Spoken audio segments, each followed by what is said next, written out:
আমরা সবচাইতে মনোযোগ এখানেই দিয়েছি যে দ্রুততম সময়ে যাতে অভিযুক্ত বা অপরাধীরা গ্রেফতার হয়। সেই জায়গায় আমরা এই 3 মাসে প্রত্যেকটি ঘটনায় আমরা সফল হয়েছি ইনশাআল্লাহ। আর আল্লাহর রহমতে ভবিষ্যতেও আমরা এই জাতীয় যে কোনো ঘৃণ্য অপরাধের অভিযুক্ত বা অপরাধীদেরকে কোনোভাবেই ছাড় দেব না। আর রামিসা হত্যার বিষয়ে আপনি ইঙ্গিত করেছেন। ধর্ষণ এবং হত্যার পরে আসামিকে 7 ঘন্টার ভিতরে গ্রেফতার করতে আমরা সক্ষম হয়েছি। আদালতে স্বীকারোক্তিমূলক জবানবন্দি দিয়েছে সাথে সাথে একদিনের মধ্যেই। সেই 164 স্টেটমেন্টে তার সহযোগী অপরাধী হিসেবে তার স্ত্রীকেও, তার নামও এসছে, তাকেও গ্রেফতার করা হয়েছে। আমরা খুব দ্রুততার সাথে আদালতের অনুমতি নিয়ে ডিএনএ টেস্ট করিয়েছি।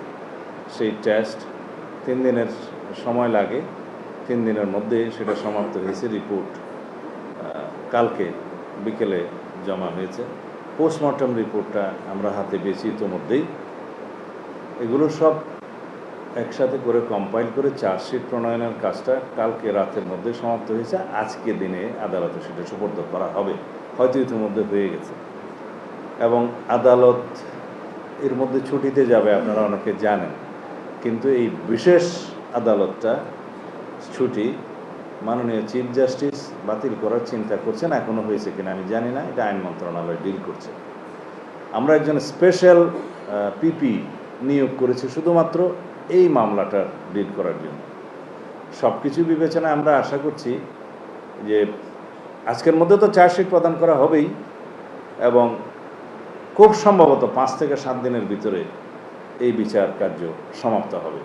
এর চাইতে বেশি কিছু করার আমাদের পক্ষে এই মুহূর্তে আর বোধহয় সম্ভব না।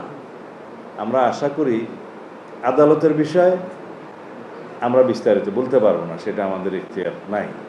তবে আমরা নিশ্চিত যে মাননীয় আদালত এই প্রসিকিউশন টিমের বক্তব্য শুনে, চার্জশিট দেখে এবং এভিডেন্স 164 এগুলো দেখে সঠিক সিদ্ধান্ত নেবেন এবং সর্বোচ্চ শাস্তি নিশ্চিত করা হবে। আমরা যেহেতু আদালতের বিষয়টা প্রকাশ্যে বলতে পারি না যে তাকে এই সাজা দেয়া হবে, তবে আমরা এইটুকু বলি যে এই অপরাধীর সর্বোচ্চ সাজা নিশ্চিত করার জন্য যা যা করা দরকার আমরা সেটা আমাদের পক্ষ থেকে করবো ইনশাআল্লাহ।